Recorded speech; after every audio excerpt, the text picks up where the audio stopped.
বিসমিল্লাহির রহমানির রহিম। প্রিয় ভিউয়ার্স, খামারি ভাই ও বোনেরা, আসসালামু আলাইকুম।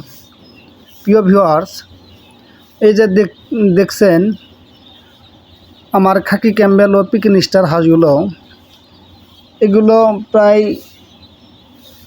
2 দিন আগ-পাশ করে ডিম দেওয়া ছিল, যার কারণে 2 দিন আগ-পাশ করেই ডিমগুলো ফুটে বের হয়েছে।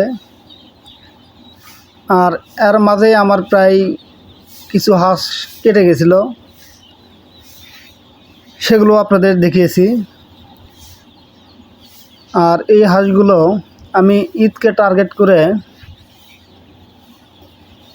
মাংসের জন্য তৈরি করব ইনশাল্লাহ। আপনারা সেই ভিডিওগুলো দেখতে থাকেন, কিভাবে হাঁসগুলো পালন করি এবং কি খাওয়াই, সম্পূর্ণ গাইডলাইন আপনাদের দেব ইনশাল্লাহ। প্রিয় খামারি ভাই ও বোনেরা, এর ভিতর 100 খাকি ক্যাম্বেল হাঁসের অর্ডার পাইছি। 100 পিস খাকি ক্যাম্বেল হাঁস দিয়ে দিব এবং হাঁসগুলো আলাদা করে ফেলব।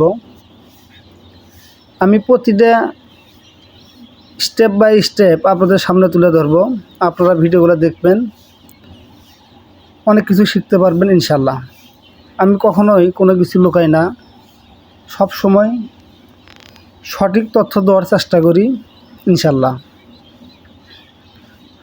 প্রিয় খামারি ভাই বোনেরা, আজকের মতো আমি এ বলে কথা শেষ করছি। সবাই ভালো থাকবেন। আসসালামু আলাইকুম।